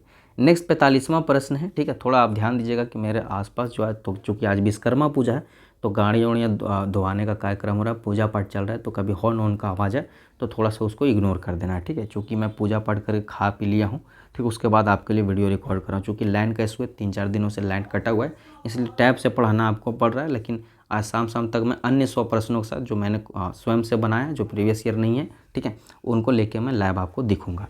45वां प्रश्न है कि चेते चेत एखने चेत चरल जाहो तोर पाकल खेत, ये पंगत जैर भाव के, ठीक है, कि चेते चेत एखने चेत कि अभी भी चेत जाओ, ठीक है, और चरल जाहो तोर पाकल खेत, कि तुम्हारा संपन्न जो खेत है वह चल, मतलब ये मोर तौर पे इसका ऑप्शन देखिए, फसल पकड़ और सावधान रहेगा अपन धरती माटी बचा के चेतना जगह ये और भी दुइयो एकर में से कौन है। तो 45वां प्रश्न का ऑप्शन नंबर बी जो है सही हो जाएगा। यह जो देख रहे हैं आप यहाँ कि चेते चेत एखने चेत चरल जाहो तोर पाकल खेत, इसमें अपन धरती माटी के बचावे के लिए चेतना का जगाने का कार्य किया गया है कि झारखंड वासियों अभी चेत जाओ, तुम्हारा जो संपन्न समझिए कि अपना ज़मीन जायदाद है या फिर जो अपनी संपदा है, प्राकृतिक संपदाएं हैं, ये सारे जो है बिहारी बंगाली लोग खा रहा है। इसका कहने का अर्थात यही है, फिर बाहरी लोग खा रहा है, ठीक है। तो यहाँ के लोगों को भी जो है प्रोत्साहन कार्य मिलना चाहिए। मूल भाव जैर भाव इसका यही है, ठीक है। अपनी धरती माता को बचाने का कार्य जो आजकल के उभर रहे जो नए नए नेता है, उनका भी स्लोगन कहीं ना कहीं यही है। मांदर बाजे रे बांसी बाजे रे गीत का रचनाकार लागे, ठीक है। मांदर बाजे रे बांसी बाजे रे जो गीत है, इसके रचनाकार कौन है, आपसे यह पूछा जा रहा है। और 46वां प्रश्न का ऑप्शन नंबर डी हो जाएगा सुकुमार, ठीक है, सुरेश कुमार विश्वकर्मा जी जो है मांदर बाजे रे बांसी बाजे रे गीत के गीतकार हैं, जो कि सोहन लागे रे पुस्तक में प्रकाशित है, ठीक है। नेक्स्ट चलते हैं 47वां प्रश्न की ओर। 47वां प्रश्न है कि मांदरेक लेतायरे सही के छाटा, ठीक है। यहाँ पे देखिए झारखंड के मांदरेक देश कहल जाए, मांदरेक ताल धा धतिंग तीना रहे, मांदर के पैद पर्व झारखंडे प्रयोग करल जाए, ई सब है। तो 47 का ऑप्शन नंबर डी ई सब ही मुझे सही लग रहा है, ठीक है। जो मांदर है वह झारखंड में झारखंड को जो है मांदर का ही देश कहा जाता है, ठीक है। हर त्यौहार में आपको मांदर बजते दिखा जाएगा। और मांदर का जो ताल होता है वह धांग धितिंग तीना होता है, ठीक है, जो मैंने भी बजाया हुआ है। और मांदर के पैद पर्व झारखंड में प्रयोग, मतलब जितना भी स्थानीय पर्व है, जनजातीय क्षेत्रीय पर्व है, उसमें आपको मांदर देखने को मिलेगा। तो यह बात भी कहीं ना कहीं सही हो जाती है और इसका ऑप्शन नंबर डी सही हो जाता है। नेक्स्ट 48वां प्रश्न है कि कौन पर्वे गुड़ चीरा लाई पिठा खाया जाएगी, इसमें से किस पर्व में जो है गुड़ चीरा लाई पिठा खाने की जो एक प्रकार से समझे कि रीति रिवाज परंपरा या चलती आ रही चीज़ें हैं। तो 48वां प्रश्न का ऑप्शन नंबर सी बावड़ी पर्व में इसका जो है उत्तर हो जाएगा। बावड़ी पर्व जो है मकर संक्रांति के आसपास ही सेलिब्रेट किया जाता है। नेक्स्ट 49वां प्रश्न है कि कोयरा तोड़ते जोधी कांटा गैर हाथे कांटा काढ़बो, सैया हमें धारी दांते, ये पंगत कौन गीते के लागे। कहीं पे भी सैया आ जाए तो समझ जाइए कि बोने पागले सैया को, जो कि दिनेश दिनमणि सर की रचना है, वहाँ से ली गई है, ठीक है। तो बोने पागले सैया को एक शिष्ट गीत है दिनेश कुमार दिनमणि सर की, जो कि सोहन लागे पुस्तक में प्रकाशित है। और वहीं से यह पंक्ति लिया गया है कि कोयरे तोरबे जोधी कांटा गैर हाथे काटबो, सैया हमें धारी दो, तो ठीक। सैया उइया आ जाए समझिए बोने पागले सैया को, जिसमें बोने में जंगल और सैया मतलब पति, पागले मिस पक गया और कोयर मिस बैर, ठीक है। तो बोने पागले सैया को एक गीत है, ठीक है, वहाँ से जो है इसको ज़्यादा पोस्टमार्टम हो गया, वहाँ से ये उठाई गई पंक्ति है, ठीक है। तो 49वां का ऑप्शन नंबर ए सही हो जाएगा। नेक्स्ट 50वां प्रश्न आपके समझ क्या है कि बड़ी कठिन धनी बोना के डहरा, हंसते खेलते संगी बितले डहरा, गाला मारबे सैया हमीन हिया भोर, ये पंगत कौन गीते के लागे, ठीक। ऑप्शन से कते सुंदर छोटा नागपुर सोहन लागे रे बोने पागले सैया को और मिली के रहिया। तो 50वें प्रश्न का सही उत्तर क्या हो जाएगा, ऑप्शन नंबर सी बोने पागले सैया को भाई दिनेश दिनमणि सर, ठीक है। तो दिनेश दिनमणि सर का आप देख लीजिए कि बोने पागले सैया को 2 प्रश्न बैक टू बैक आपको देखने को मिल गया। तो बोने पागले सैया को एक बार ध्यानपूर्वक से आप पढ़ लेंगे, ठीक है। नेक्स्ट 51 नंबर 51 नंबर का प्रश्न है 51वां कि सोहन लागे रे गीत केकर लिखल लागे। सोहन लागे रे एक पुस्तक भी है, ठीक है, और सोहन लागे रे गीत भी सोहन लागे रे पुस्तक में। तो यहाँ पे ऑप्शन नंबर जो प्रश्न संख्या जो 51 है, उसका ऑप्शन नंबर बी आप देखोगे शांति भारत जो इसका सही हो जाएगा, ठीक है। नेक्स्ट हम चलते हैं 52 नंबर प्रश्न पे। और 52वां प्रश्न है कि हरियर बोने शोभे झरे कहीं झरना, झार बोने गीत गूंजे गूंजे घर के अंगना, ये पंगट टक कौन गीते के लागे। ठीक है, कहते सुंदर छाटा नागपुर, मिली के रहिया सोहन लागे रे, बोने पाकले सैया को। तो 52 नंबर प्रश्न का सही उत्तर क्या हो जाएगा? तो 52 नंबर प्रश्न का सही उत्तर हो जाएगा ऑप्शन नंबर सी, सोहन लागे रे, जो अगेन मैंने अभी बताया शांति भारत सर के द्वारा लिखा गया एक श्रेष्ठ गीत है जो सोहन लागे रे पुस्तक में प्रकाशित है। अगला प्रश्न है कि कते सुंदर छोटा नागपुर गीत का रचनाकार लागे। कते सुंदर छोटा नागपुर जो गीत है इसके रचनाकार कौन है? तो इसका ऑप्शन नंबर बी सही हो जाएगा, दीपक सवाल जी। तो 53वां नंबर प्रश्न का जवाब क्या हो जाएगा? ऑप्शन नंबर बी, दीपक सवाल जी। ठीक है, नेक्स्ट 24वां प्रश्न है कि हमर भारत महान रे केकर लिखल गीत लागे। ठीक है, अगेन आपको एक और गीत दे दिया गया। देख रहे हैं कितना प्रश्न डायरेक्ट सिलेबस से आ रहा है, जो सिलेबस भी पढ़ कर चल जाएगा उसका बहुत सारा प्रश्न सही हो जाएगा। तो हमर भारत महान रे केकर गीत लागे ये आपको पूछ लिया गया और ये उत्तर हो जाएगा अंबुज कुमार की। हमर भारत महान रे जो गीत है वह अंबुज कुमार सर ने लिखा है और यह भी सोहन लागे रे पुस्तक में प्रकाशित एक गीत है, शिष्ट गीत है। ठीक है, 55वां प्रश्न है कि समधी के विदाई मांगे पहले सांझे पहिल सांझले बेटी, किरिन फूटी गेल उठू उठू के बेटी, खाओ दही भात, ये कौन नेक से के गीत लागे। ठीक है, विदाई नेक, परछन नेक, सिंदूरदान नेक या क्यों न। ठीक, तो 55वां जो प्रश्न है इसका आप देखोगे कि यहाँ पे गौर से पढ़ोगे कि समधी विदाई मांगे पहले सांझे पहिल सांझले बेटी, किरिन फूटी गेल उठू उठू के। आप देखोगे जब शादी होता है रात भर का कार्यक्रम होता है और सुबह सुबह जो है विदाई हो जाता है। कहीं ना कहीं इसको पढ़ के आपको समझ में आ जाएगा कि विदाई नेक से संबंधित गीत नज़र आ रहा है और विदाई गीत जो है बियाह गीत से संबंधित गीत है जो संस्कार गीत में आ जाएगा। ठीक है, चलिए नेक्स्ट 56वां प्रश्न है कि मिली के रहिया गीते गीतकार के संदेश दिले। मिली के रहिया जो गीत है इसमें गीतकार ने क्या संदेश दिया पूछा जा रहा है। राष्ट्रीय एकता और भाईचारा का, दुनिया की सुख शांति का, मिलजुल के दुख सहे के, या ये सब है। ठीक है, तो 56वां नंबर प्रश्न जो है दोस्तों इसका सही उत्तर आपका हो जाएगा ऑप्शन नंबर ए, राष्ट्रीय और एकता का जो भाईचारा का भावना है इसे प्रमोट करने के लिए जो मिली के रहिया गीत में आपको संदेश देखने को मिलेगा, जो कि प्रदीप कुमार दीपक सर की एक बहुत ही बेहतरीन शिष्ट गीत है जो सोहन लागे रे पुस्तक में प्रकाशित है। नेक्स्ट है कि हाय रे भादर माह से जिये होइया हुलस्थुल रहे, ई पंगत के नुसार केकर जिये के हुलस्थुल हुए हैं। ठीक है, 57 नंबर प्रश्न का ऑप्शन से जेकर पिया चासा, जेकर पिया बेरोजगार, जेकर पिया प्रदेश गेला, ऑप्शन नंबर डी सुंदर जनी की। तो 57 नंबर प्रश्न जो है दोस्तों इसका ऑप्शन नंबर सी हो जाएगा, जेकर पिया प्रदेश गेला। आप इसमें समझिए ना, ठीक है, कि जिसका पिया प्रदेश में हो वैसे निम्न मध्यम वर्गीय परिवार या फिर वैसे परिवार जिनके पति जो है वह फौज में हो। ठीक है, तो उनके पत्नियों के बारे में आप सोचें। ठीक है, जो अकेली घर पर रहती है कि उनका जीवन में कितना हुल-स्थूल है। ठीक है, कितनी परेशानियां हैं, तो इस बेसिस पे आप समझ सकते हैं। नेक्स्ट हम चलते हैं 58 नंबर प्रश्न पे। बोन रक्षा जीवन रक्षा गीते कवित्री अनीता कुमारी की गुहार कर रहे। देखिए, बोन रक्षा और जीवन रक्षा, ठीक है, और सेवाती के बौड़ी मेला, ये दो ही गीत हैं जिनके जो लेखक हैं, ठीक है, वह या फिर रचनाकार हैं वह महिलाएं हैं। ठीक है, तो अनीता कुमारी जी का बोन रक्षा और जीवन रक्षा और सुभद्रा कुमारी जी का सेवाती बौड़ी मेला, इस प्रकार से आप याद रख सकते हैं। अब आपको पूछा क्या गया है कि बोन रक्षा जीवन रक्षा जो गीत है इसके जो कवित्री अनीता कुमारी वह की गुहार लगा रही थी। मतलब आपको पूछा जा रहा है इंडायरेक्टली भाई कि बोन रक्षा जीवन रक्षा में क्या गुहार लगाया गया। तो 58 नंबर प्रश्न का सही उत्तर क्या हो जाएगा? बोन कैसे बाँचता है इस बात का बात रखा गया है, जीवन कैसे बाँचता है इस बात का भी बात रखा गया है, और पशु पक्षी कैसे बाँचते हैं इस बात का भी बात रखा गया है। तो इसका ऑप्शन नंबर डी जो है सही हो जाएगा। तो 58 का डी हम सही मानेंगे। नेक्स्ट 59 नंबर प्रश्न है कि बोन रक्षा जीवन रक्षा गीते कवित्री ढेरी बोन कटा जाए के चलते की समस्या शुरू हुई चर्चा करल थी। ठीक है, यह प्रश्न मैंने कराया था एमसीक्यू में।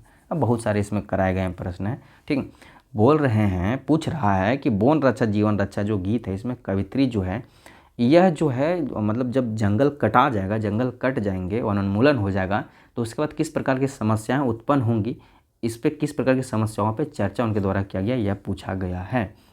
तो 59 का उत्तर जो हो जाएगा ऑप्शन नंबर डी सही हो जाएगा। क्यों सही हो जाएगा? क्योंकि पानी सोवा हेठेबल मतलब पानी का जो स्तर है वह नीचे चला जाएगा। मौसम के चक्र बनाएगा, मौसम चक्र जो है, ठीक है, मतलब मतलब मौसम चक्र मतलब बारिश, ठंडा, गर्मी, ठीक है, इस सब का जो एक चक्र है, किस प्रकार से बादल बनता है, बारिश होता है, ठीक है, या किस समय में बारिश होता है, कब पानी की ज़रूरत हो, ठीक है, वो सब सारी चीज़ें मौसम चक्र गड़बड़ा जाएगा और झोले वाला तीख रौदे पड़े लगा और जो है मतलब गर्मी बहुत ज़्यादा पड़ेगा।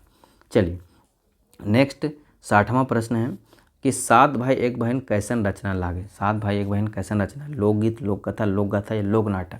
तो आपको पता है कि जो लोक कथा आपके सिलेबस में 10 दिए गए उनमें पहले ही लोक कथा 7 भाई एक बहन है, तो इसका ऑप्शन नंबर बी हो जाएगा, जिसके लेखक जो है वह शांति भारत सर है। शांति भारत सर की एक और लोक कथा आपको पढ़ना है जिसका नाम है धनिक धदेनी, तो इसको आप ध्यान में रखिएगा। नेक्स्ट 61वां प्रश्न है कि सुगा के सातों भाई बनीजे कैसे गिलहला। ठीक है, सुगा यह 7 भाई एक बहन से ही उठाया गया प्रश्न है, ठीक है, लोक कथा से। और इसमें पूछा जा रहा है कि सुगा के जो सातों भाई थे बनीजे यानी कि व्यापार कैसे गए थे। तो 61वां नंबर प्रश्न का आपका सही उत्तर क्या हो जाएगा, तो इसका सही उत्तर हो जाएगा आपका दोस्तों घोड़ा से गए थे। ठीक है, ऑप्शन नंबर ए बिल्कुल सही जवाब। 62वां प्रश्न है कि धनिक धदनी लोक कथा कौन किताबें इंजरायल है। देखिए यहाँ पे एक चीज़ आप ध्यान रखिएगा, 2 किताबें हैं, खोटा लोक साहित्य और एक खोरठा, मैं यहाँ पे क्लियर ही कर देता हूँ, खोटा लोक साहित्य। ठीक है, साहित्य, ठीक है, खोटा लोक साहित्य और खोटा लोक साहित्य। अब ध्यान क्या देना है कि दोनों एक प्रकार से सरकारी ही किताब है, लेकिन यह जो किताब है यह शिवनाथ परमाणिक सर का है। ठीक है, शिवनाथ परमाणिक सर की यह किताब है, जिसमें आपको जो जितने लोकगीत वगैरह हैं या फिर लोकगीत किस प्रकार से हैं या लोकगीत दिए गए हैं वो सारी चीज़ें यहाँ पे मेंशन और यहाँ से डायरेक्टली प्रश्न आ रहे हैं। ठीक है, लेकिन एक खोटा लोक साहित्य पुस्तक है जो कि सरकारी किताब है, इसका प्रधान संपादक डॉक्टर ए.के. झा सर है। यहाँ पे आपको जो 10 लोक कथा पढ़नी है जो आपके सिलेबस में मेंशन है वो सारे लोक कथाएँ हैं। तो अगर कल को इस प्रकार का प्रश्न पूछे, कोई भी लोक कथा का नाम दे, पूछे कि किस किताब में इंजरायल है यानी कि प्रकाशित है, और अगर वहाँ पे खोटा लोक साहित्य ऑप्शन ना हो, खोटा लोक साहित्य हो, तो फिर खोटा लोक साहित्य ही मार दीजिएगा, क्योंकि जो है टाइपिंग मिस्टेक समझ के आप इस बात को आप अवगत हो जाइएगा। लेकिन अगर दोनों ऑप्शन रहे तो खोटा लोक साहित्य मारना है। ठीक है, या फिर दोनों में से एक रहे तो जो एक रहे वही मारना है, इस बात को आप ध्यान में रखिएगा। ठीक है, नेक्स्ट हम चलते हैं, यहाँ पे देख लीजिए खोटा निबंध वी.एन. ओदार सर का, सोन माटी विनोद कुमार सर का, छैया चित्रंजन महतो चित्रा सर का। चलिए नेक्स्ट हम 63वां प्रश्न पढ़ते हैं। बांदर राजा के महल से की आनो है। बांदर राजा महल बंदर जो है, ठीक है, वह राजा का महल से की नानो, ये धनिक धदनी से ही लिया गया प्रश्न है कि जो बंदर होता है वह राजा के महल से क्या लाता है। तो 63वां प्रश्न का उत्तर हो जाएगा आपके समझ जो है दोस्तों, हाथी, ढेर टाका, गांठ बांधल सोना रूपा या ऑप्शन नंबर डी। तो 63वां नंबर प्रश्न का उत्तर ऑप्शन नंबर सी हो जाएगा, गांठ बांधल सोना रूपा या सोना चांदी जो है गठरी में बंधा हुआ सोना चांदी राजा के महल से बांदर ला के चमटू को देता है। ठीक है, नेक्स्ट बूढ़ा बूढ़ी और 7 पीठा लोक कथा का संकलन करता लागे। ठीक है, बूढ़ा बूढ़ी और 7 पीठा जो लोक कथा आपको पढ़ना है इसके संकलन करता है डोंगवैया चुनवैया। ठीक है, ये कौन है आपसे पूछा जा रहा है। तो 64वां प्रश्न का सही उत्तर क्या हो जाएगा, B option number B, Dinesh Kumar Dinmani sir. बूढ़ा बूढ़ी और 7 पीठा हो या खूटा भीतर चियाँ गोटा हो, दोनों के जो संकलन करता दिनेश दिनमणि सर है और दोनों आपको पढ़ना है। ठीक है, आपके सिलेबस में मेंशन है। 65वां प्रश्न है कि पीठा के कैसन बंटवारा हवे है जेकर लेल झगड़ा हवे। ठीक है, पीठा का किस प्रकार से बंटवारा हो जाता है भाई जिसके लिए झगड़ा हो जाता है। ठीक है, ये आपने पढ़ा होगा। ठीक है, बूढ़ा बूढ़ी और 7 पीठा आपने पढ़ा होगा। ठीक है, तो यहाँ पे आप देखेंगे कि बूढ़ा बूढ़ी और 7 पीठा जो है या फिर खूटा भीतर जो चियाँ गोटा, ये दोनों दिनेश कुमार दिनमणि सर का है। ठीक है, अब जो यहाँ पे जो आपको पूछ दिया गया ये कि पीठा कैसे बंटवारा होता था, बूढ़ा बूढ़ी 7 पीठा जो लोक का था वहाँ से उठाया गया। तो यहाँ पे आप देखोगे कि 1 और 4, 4 और 3, 2 और 3, 3.5 और 3.5। ठीक है, और 3.5 अगर 3.5 होता तो लड़ाई होता ही नहीं। लड़ाई इसलिए हो गया, 65वां नंबर प्रश्न का उत्तर ऑप्शन नंबर बी होगा। लड़ाई इसलिए हो गया क्योंकि 4 और 3 का ऑर्डर कर दिया था, फिर बूढ़ा बूढ़ी में झगड़ा हो गया कि कौन 4 को लेगा कौन 3 को लेगा। ठीक है, चलिए नेक्स्ट 66वां प्रश्न है कि कौआ पानी ठीन की करे जाए। ठीक है, कौआ जो होता है वह पानी के पास क्या करना चाहता है। ठीक है, आपन जूठा ठोर धोयल जाए, नहाय धोयल जाए, पानी पियल जाए या गुदुपचू रानी से मिलल जाए। गुदुपचू रानी और कौआ जो लोक कथा वहाँ से उठाया गया है, जो कि बंसीलाल बंसी सर की लोक कथा है, बंसीलाल बंसी सर के द्वारा संकलित लोक कथा है। तो 66 नंबर प्रश्न का ऑप्शन नंबर ए सही हो जाएगा कि आपन जूठा थोर धोवेले, मतलब जो है गुदुपचू रानी जो होती है लाल रंग की पोका, वो बोलती है कि जो हमको खा लो, ठीक है कोई बात नहीं, लेकिन अपने जूठा मुँह धो के आओ, उसके बाद खाना। तो अपने जूठा मुँह धोने के लिए वह पानी के पास कौआ जो है जाता है। ठीक है, तो 66 नंबर प्रश्न का ऑप्शन नंबर ए जो है सही हो जाएगा। नेक्स्ट हम 67वें प्रश्न पे चलते हैं कि 67वां प्रश्न आपके समझ क्या है कि गुदुबचू रानी और कौवा लोक कथा है। जोहड़वैया है, मतलब जोहड़वैया हो, डोंगवैया हो, संकलनकर्ता हो, सब सारी चीज़ें एक ही है कि उनको किसने चुनने का कार्य किया है। ऑप्शन है शांति व्रत, दिनेश कुमार दिनमणि, बंसीलाल बंसी, अजीत कुमार झा। तो 67वें प्रश्न का ऑप्शन नंबर सी बंसीलाल बंसी हो जाएगा। और बंसीलाल बंसी के द्वारा संकलित एक ही लोक कथा आपके सिलेबस में पढ़नी है झारखंड सचिवालय का, और वह है गुदुबचू रानी और कौवा, जो कि बहुत फेमस लोक कथा है। इसको ध्यानपूर्वक पढ़िएगा, इससे प्रश्न अच्छे खासे बनते हैं। ठीक है। नेक्स्ट 68वां प्रश्न है कि गुदुबचू रानी और कौवा लोक कथा कुम्हार के चुकरी के मांगो है। ठीक है। गुदुबचू रानी और कौवा लोक कथा में जो कुम्हार होता है उसे चुकरी कौन मांगता है? कुकुर मांगता है, पानी मांगता है, कौवा मांगता है या कम्हार मांगता है? ठीक। तो 68वां प्रश्न का ऑप्शन नंबर सी हो जाएगा, कौवा मांगता है। ठीक है। चलिए, पानी लाने के लिए। नेक्स्ट 69वां प्रश्न है कि गोहायल परब लोक कथा कौन नदी की चर्चा करल गेल? गोहायल परब जो लोक कथा है, ठीक है, ये आपका एके झा सर का हो गया। ठीक है। एके झा सर का आप देखोगे कि गोहायल परब हो गया, दू बिहक दुर्गति हो गया, लुरगर बेटी छुआ हो गया, तीनों यूट्यूब में पढ़ाए हुए, तीनों लोक कथा आपके सिलेबस में। उनमें से एक गोहायल परब से प्रश्न पूछा गया, गोहायल परब में किस नदी का जिक्र किया गया? तो 69 नंबर का ऑप्शन नंबर है बराकर नदी का जिक्र। आप देखोगे बराकर नदी के धारे जो है का देखो है कमनगार गोरखिया, या आपको कमेंट सेक्शन में कमेंट करके बताना है। नेक्स्ट 17वां प्रश्न है कि बूढ़ी और बूढ़ी नाती कते बचर के, मतलब बूढ़ी के नाती जो है वह कितने बचर के? बूढ़ी और ओकर नाती लोक कथा, जो कि अरविंद कुमार सर के द्वारा संकलित एक लोक कथा है और जो खोटा लोक साहित्य पुस्तक में प्रकाशित है, जिसके प्रधान संपादक एके झा सर हैं। ठीक है। वहाँ से उठाया गया यह प्रश्न है। 17वां प्रश्न का उत्तर क्या हो जाएगा? ऑप्शन नंबर बी, 6-7 बचर के था बूढ़ी का नाती। ठीक है। चलिए नेक्स्ट हम 71वें प्रश्न पे चलते हैं। 71वां प्रश्न है कि दो बिहाय दुर्गति लोक कथा दोसर बिहा की लेख करो है। ठीक है। दो बिहा दुर्गति जो लोक कथा है एके झा सर के द्वारा संकलित, उसमें जो मतलब पात्र है, फीमेल मेल पात्र है, वह दूसरा विवाह क्यों करता है, यह आपसे पूछा गया है। ठीक है। यह भी मैंने पढ़ाया हुआ है। 71वां प्रश्न का सही उत्तर क्या हो जाएगा? ऑप्शन नंबर ए देखिए, पहिल बहू बदमाश रहे सेल, पहिल बहू कर से प्यार न करो ले सेल, दुइयों में झगड़ा हो ले सेल, या धारे कामनाएं समरे, मतलब घरे कामनाएं समरे सेल। ठीक। तो 71वां प्रश्न का सही उत्तर हो जाएगा ऑप्शन नंबर डी। क्या था कि इसका पास बहुत प्रॉपर्टी था। ठीक है। और जब एक शादी किया तो उससे भी जो घर का काम नहीं संभल रहा था, तो घर का काम संभरे इसके लिए है एक और शादी कर लेता है, और शुरू जो है पारी बांट लेता है कि घर का काम एक दिन ही करेगी, बाहर का काम एक दिन ही करेगी, ऐसे। ठीक है। लेकिन फिर धीरे धीरे झगड़ा हो जाता है। तो इसका सही ऑप्शन क्या होगा? घर का काम नहीं संभल रहा था, इसलिए दो बिहा दुर्गति लोक कथा में जो पति था वह दो शादी कर लेता है, जो पुरुष था। ठीक है।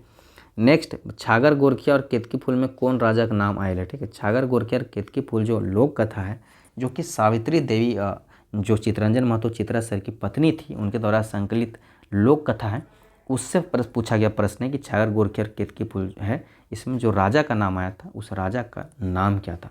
बहुत ही आसान प्रश्न है। 72 इसका ऑप्शन हो जाएगा राजा नीलकमल। नेक्स्ट 73वां प्रश्न है कि बोने के भीतर जाए ले के केकरा रोके है। ठीक है। कि भवन के भीतर जाने से कौन किसको रोकता है, यह भी केतकी फूल लोक कथा से संबंधित प्रश्न है। और 73वें प्रश्न का उत्तर हो जाएगा ऑप्शन नंबर बी, पहरेदार जो होता है वह टेपा को जंगल में जाने से रोकता है, क्योंकि जंगल में राक्षसनी होती है। ठीक।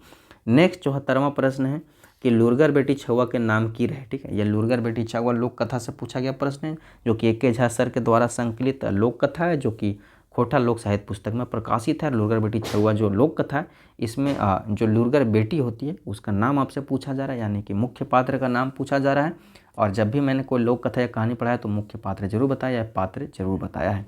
74वां प्रश्न का ऑप्शन नंबर सी चापू हो जाएगा। ठीक है। नेक्स्ट चलते हैं 75वें प्रश्न की और 75वां प्रश्न आपको समझ गया कि कौवा पहिल बेर तेतर गोटा निकाले के लिए केकर ठीन जाए। ठीक है। कौवा जो होता है वह तेतर गोटा जो उसका फट जाता है लकड़ी में, वहाँ उसको निकालने के लिए सबसे पहली बार वह किसके बार जाती है, वह आपसे पूछा जा रहा है। तो इसका सही उत्तर हो जाएगा ऑप्शन नंबर ए, बढ़ी के पास सबसे पहले आती है, क्योंकि बढ़ी ना लकड़ी फाड़ता और निकालता। चलिए नेक्स्ट हम चलते हैं 76वें प्रश्न की और 76वां प्रश्न की रोहन और मोहन की लेल रौदे अपन घर आवे रहल हले। ठीक है। रौदा में दोपहर में मोहन और रोहन किस लिए अपना घर आ रहे थे, यह आपसे पूछा जा रहा है। तो इसका सही उत्तर हो जाएगा ऑप्शन नंबर ए, कलवा खाए खातिर ओकिन वापस आ बोलती रोदवा में घर। ठीक है। चलिए, कलवा मीन्स दोपहर का खाना होता है। नेक्स्ट 77वां प्रश्न है कि कौन पात्र छैयर में न है? इनमें से कौन सा पात्र जो वह छैयर नामक शिष्ट कहानी में नहीं है, जो कि छैयर पुस्तक गोच कहानी गोच किताब से लिया गया, जो कि जिसके लेखक हैं चितरंजन महतो चित्रा सर, और जिसमें 10 कहानियाँ हैं। ठीक है। और जिसमें पहली कहानी ही छैंयर है। ठीक है, तो रोहन भी उसमें होता है, मोहन भी उसमें होता है, सूरज नारायण चौधरी भी होता है, लेकिन सोहन नहीं होता है। तो 77वां प्रश्न का इसका सही उत्तर ऑप्शन नंबर डी हो जाएगा। सोहन जो है चाबी काठी नाटक में आपको कालूराम का बेटा के तौर पर देखने को मिलेगा। नेक्स्ट 78वां प्रश्न है कि सूरज नारायण के घर केकर खूबे आना जाना है। सूरज नारायण जो थे, ठीक है, यह भी छैंयर कहानी से लिया गया प्रश्न है। उसका घर जाना ज़्यादा किसका आना जाना था, यह आपसे पूछा गया प्रश्न है। तो 78वां प्रश्न का ऑप्शन नंबर बी सही हो जाएगा। रोहन जो था, रोहन लाल, उसका सूरज नारायण घर ज़्यादा आना जाना था। ठीक है, जमींदार था सूरज नारायण। ठीक है, और इसका बाप बिरजू नारायण, तो वहाँ पे इनका जाना आना बहुत ज़्यादा था। ठीक है, चलिए, और दूसरा का मोहन का गुरुजी पास जाता था। नेक्स्ट 79वां प्रश्न है कि बोनेक लोर कैसन रचना लागे, उपन्यास, बोनझार, कविता या कहानी। तो 79 नंबर का प्रश्न है। 79 हाल फिलहाल अभी हिंदी दिवस था। ठीक है, और हिंदी बोलने में गड़बड़ा जाता है आदमी। तो 79 नंबर जो प्रश्न है, ठीक है, 79 नंबर, इसमें सही ऑप्शन नंबर डी हो जाएगा, कहानी। बोनेक लोर जो है यह एक शिष्ट कहानी है। ठीक है, तो इसको आपको ध्यान रखना। और इसके लेखक चितरंजन महतो चित्रा है, और यह छैंयर नामक कहानी गोच में प्रकाशित है। ठीक है, तो इस बात को आप ध्यान में रख के चल सकते हैं। नेक्स्ट 80 नंबर का प्रश्न है कि उग्रवाद समस्या पर लिखल कहानी के नाम की लागे। यह बहुत ज़्यादा रिपीटेड प्रश्न, हर कोई इससे अवगत है। डायरेक्टली इसका आंसर करते हैं। हम जियब कैसे जो उग्रवाद समस्या पर लिखा हुआ कहानी है। ठीक है, और हम जियब कैसे को कौन लिखा है, तो चितरंजन महतो चित्रा सर ने ही लिखा, और यह भी छैंयर में ही देखने को आपको मिलता है। छैंयर की 4 कहानी आपके सिलेबस में है, छैंयर, बोनेक लोर, हम जियब कैसे, नावा छोड़ जमींदार। ठीक है, तो इसको आप ध्यान में रख के चल सकते हैं। 81 नंबर प्रश्न का है कि नावा छोड़ जमींदार कहानी कौन सुना है। ठीक है, नावा छोड़ जमींदार जो कहानी है कोई व्यक्ति सुनाता है। ठीक है, जब कहानी शुरू होता है तो कौन सुना रहा होता है, यह आपसे पूछा जा रहा है। तो 81 नंबर प्रश्न का ऑप्शन नंबर सी हो जाएगा, जगन्नाथ चौधरी, जो एक बूढ़ा व्यक्ति है 80-82 साल का। ठीक है, चलिए, नेक्स्ट 82वें नंबर प्रश्न है कि झबरू हले, झबरू क्या था। यह आपका उबार नामक कहानी से लिया गया प्रश्न है, जो विनोद कुमार सर का जो सौंध माटी पुस्तक है, जो इसका अब अपडेट होकर धोयक धमक हो गया है, वहाँ से लिया गया है। ठीक, चलिए, तो झबरू कार है 82 नंबर प्रश्न में। ऑप्शन है टूटपूंजिया किसान, मास्टर, वकील और जिम्मेदार। तो 82 नंबर सही उत्तर हो जाएगा ऑप्शन नंबर। झबरू जो था एक टूटपूंजिया किसान था, यानी कि छोटा मोटा किसान था जिसके पास बेसिक इक्विपमेंट भी नहीं थे। ठीक है, जंगली कैसन व्यक्ति नीर है, जंगली कैसा व्यक्ति नहीं था, यह आपसे पूछा जा रहा है। 83 नंबर प्रश्न का तो देखिए, शिक्षित बेरोजगार व शिक्षित था, बेकामो पूत था, मतलब, और शोभे और दरोगा। तो यहाँ पे देखो दरोगा वो नहीं था, जंगली दरोगा की एग्जाम निकाला था लेकिन उसका हुआ नहीं था। तो ऑप्शन नंबर ए हो इसका हो जाएगा कि जंगली जो था वह दरोगा नहीं था, तो ऑप्शन नंबर ए सही हो जाएगा, बाकी सब था हुआ। नेक्स्ट 84 नंबर प्रश्न है कि चानो वाली के जिंदगी के परपसती केकर ऊपर हल है। ठीक है, चानो वाली के ज़िंदगी पे परसबस्ती जो था किसके ऊपर था, गाँव के ऊपर, सुकर महतो के परिवार के ऊपर, जमींदार के ऊपर, ये सब है। तो 84 नंबर प्रश्न का आप देखोगे कि ऑप्शन नंबर बी सही हो जाएगा कि सुकर महतो के परिवार पे इसका परसबस्ती था, क्योंकि सुकर महतो घर ये पूरा जीवन काम करने का कार्य की थी। ठीक है, नेक्स्ट 50वां प्रश्न आपके समझ है कि दामोदर के बापे के नाम की लागे, गुरुदयाल, राम, गणेशर, महेश्वर या कोनो ने। तो 85 नंबर प्रश्न का उत्तर क्या हो जाएगा, दामोदर जो था, जो दरोगा बाबू बाद में धनबाद का बना, उसका पिताजी का नाम क्या था, गुरुदयाल राम था। ठीक है, नेक्स्ट 86 नंबर का प्रश्न है कि चाबी काठी नाटक के पहले दृश्य में के आओ। चाबी काठी नाटक में आप सबसे पहले कमेंट करके बताइएगा कि कितना दृश्य है। ठीक है, पिछला बार एग्जामिनेशन में पूछा था। अब पूछा गया कि चाबी काठी नाटक का जो पहला दृश्य इसमें कौन आता है। तो चाबी काठी दृश्य आप जब देखोगे तो 86 नंबर प्रश्न का सबसे पहले मैं आपको बता दूं कि ऑप्शन नंबर ए सही होगा, शंभू। ठीक है, इसमें आप देखोगे कि जो पहला इसमें दृश्य है, इसमें शंभू आता है और अपना गरीबी का विस्तृत बखान करता है। ठीक है, तो सिर्फ शंभू ही शंभू है पहला दृश्य में। चलिए, नेक्स्ट 87वां प्रश्न आप जब जाओगे तो पाओगे कि भाई बहन के शुभ प्यार के प्रतीक केकरा मानल जाए, यह पूछा गया है। ठीक है, ऑप्शन से सरहुल, कर्मा, सोहराय, चितिया। इसका सही उत्तर क्या हो जाएगा 87 नंबर का, बी ऑप्शन नंबर, कि भाई बहन के शुभ प्यार के प्रतीक पर्व जो है कर्मक माना जाता है। और आपका एक निबंध भी है कि भाई बहन के शुभ प्यार के प्रतीक कर्म। ठीक है, जो BN ओदार सर के द्वारा लिखा गया है, और ये खोटा निबंध पुस्तक में प्रकाशित है। ठीक है, चलिए, नेक्स्ट 88 नंबर का प्रश्न है कि सरना केकरा कहल जाए। सरना किसको कहा जाता है, बलि देव एक ठाव के, सरहुल पूजा करे एक ठाव के, सरहुल पूजा की, यही सब है। तो 88 नंबर प्रश्न का उत्तर हो जाएगा ऑप्शन नंबर बी, कि सरहुल पूजा जिस स्थान पे होता है उस स्थान को सरना कहा जाता है। ठीक है, चलिए, नेक्स्ट 89 नंबर प्रश्न है कि भुवनेश्वर दत्त शर्मा जी के मायक नाम की रहे। भुवनेश्वर दत्त शर्मा 7 साहित्यकार आपको पढ़ना है। ठीक है, खोटा में चाहे झारखंड दरोगा हो, झारखंड सचिवालय हो, महिला पर्यवेक्षिका हो, 6068 हो, JSS CGL टेक्निकल हो, ये सारे एग्जामिनेशन में जो आपको 7 साहित्यकार पढ़ने हैं उनमें से पहले ही है भुवनेश्वर दत्त शर्मा व्याकुल। ठीक है, तो पूछा रहा है इनके माता जी का नाम आपको, चूँकि इन 7 साहित्यकारों के बारे में डिटेल में पूरा पढ़ना है तो कुछ भी पूछा जा सकता है। तो 89 नंबर प्रश्न का उत्तर हो जाएगा ऑप्शन नंबर है शांति देवी। ठीक है, नेक्स्ट हम चलते हैं 90 नंबर प्रश्न में। 90 नंबर प्रश्न है कि श्रीनिवास पांडी के जन्म तारीख बतावा। ये पिछला बार भी पूछा गया था, बार बार पूछा जाता है, खोटा दिवस इसी दिन मनाया जाता है। तो 90 नंबर प्रश्न का ऑप्शन नंबर हो जाएगा 25 दिसंबर 1920 को, और 25 दिसंबर को खोटा दिवस इन्हीं के जन्म दिवस के शुभ अवसर पर मनाया जाता है। 91 नंबर प्रश्न है कि एक के झा जी के बापे के नाम की रहे, तो लक्ष्मी नारायण झा, संपूर्ण नारायण झा, हरि नारायण झा या सत्यनारायण झा। तो 91 नंबर प्रश्न का ऑप्शन नंबर होगा लक्ष्मी नारायण झा इनके पिताजी का नाम था। ठीक है, नेक्स्ट 92 नंबर का प्रश्न आप देखेंगे कि दसौंधी जी लेल बोकारो स्टील प्लांट कर नौकरी छोड़ दिया। दसौंधी जी जो थे वह बोकारो स्टील प्लांट कर नौकरी विश्वनाथ दसौंधी राज ने कब छोड़ दिया था, ये आपसे पूछा जा रहा है। ऑप्शन नंबर सी शोषण देख के। ठीक है, वह इसलिए वहाँ की नौकरी छोड़ दिए थे क्योंकि वहाँ पे उनको महसूस हुआ कि बहुत शोषण उनको देखने को मिला झारखंडियों के प्रति। ठीक है, तो इसलिए उन्होंने वहाँ से नौकरी जो है छोड़ दिया था। ठीक है, जो आज तक जारी है। नेक्स्ट 93 प्रश्न देखेंगे कि ढलती शाम का सूरज दसौंधी जी के लिखल कैसन रचना लागे। ठीक है, विश्वनाथ दसौंधी राज जी की जो रचना है उनमें से एक है ढलती शाम की सूरज। ये किस प्रकार की रचना है ये आपसे पूछा जा रहा है, तो यह एक उपन्यास है। ठीक है, चलिए नेक्स्ट हम चलते हैं 94 नंबर प्रश्न की ओर। 94 नंबर प्रश्न आपका क्या है कि विश्वनाथ नागर जी का जन्म बछर बताओ। और ये बहुत फेमस क्वेश्चन है, बार बार पूछता है कि विश्वनाथ नागर जी का जन्म कब हुआ है। ठीक है, तो अब इसको कंठस्थ ही कर लें कि विश्वनाथ नागर जी का जो जन्म है वो 7 जनवरी 1939 को हुआ था।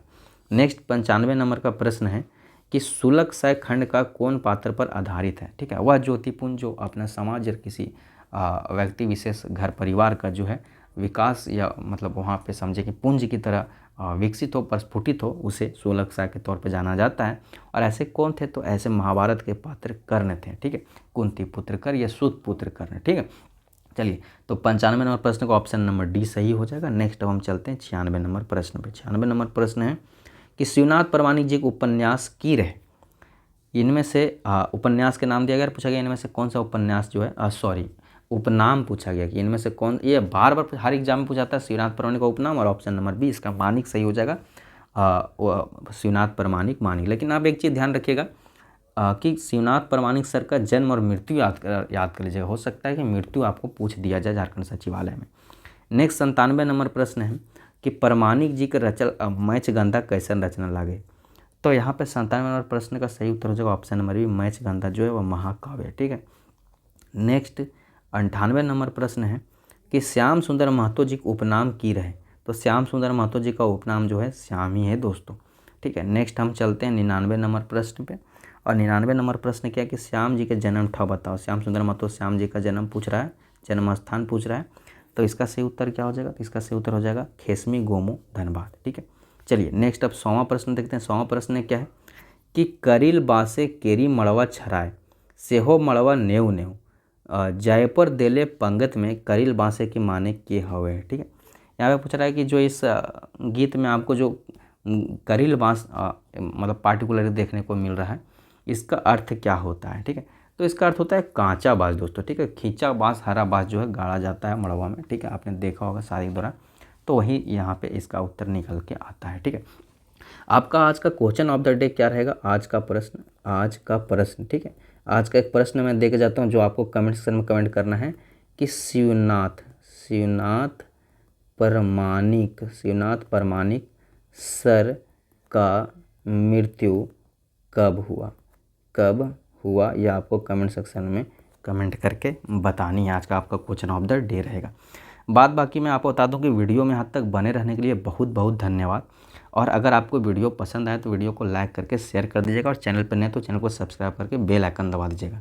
बात बाकी मैं कुछ आपको बेसिक जानकारी बता दूं कि अगर आप स्टडी फॉर गोल्स का ऐप में किसी भी JSS CGL के कोर्स में जुड़े हैं, चाहे सफलता का बंडल हो, ठीक है, जिसमें पेपर 1, 2, 3 सबका एक ही जगह प्रैक्टिस सेट होता है, या कंप्लीट खोटा कोर्स हो जिसमें पूरा खोटा पढ़ाया गया है, या कोई भी कोर्स हो और किसी भी कोर्स के किसी भी प्रश्न में कोई भी दिक्कत आ रहा हो, और ख़ास करके आपने जो ये बुक खरीदा है तो ज़रूर से व्हाट्सएप में मुझे मैसेज करें अपना नाम और आप किस डिस्ट्रिक्ट से बिलोंग करते हैं। उसके बाद जो मैं आपको एक व्हाट्सएप ग्रुप में जोड़ दूंगा जहां पे आप सारी चीज़ें अपना साझा कर सकते हैं, और आप पर्सनली भी मुझे अपनी समस्याएं यहाँ पे इस व्हाट्सएप नंबर के माध्यम से मेरे साथ साझा कर सकते हैं। अंततः वीडियो में यहाँ तक बने रहने के लिए बहुत बहुत धन्यवाद। ठीक है, मिलते हैं आज ही शाम में नेक्स्ट 100 प्रश्नों के साथ जो स्वयं से मेरे द्वारा एनालिसिस करके बनाए गए हैं, और कल फिर हो सकता है कि प्रैक्टिस सेट के साथ मिलूँ। तब तक के लिए जय हिंद, जोहार झारखंड। और कुछ चाहिए तो कमेंट कर दीजिएगा। Bye bye.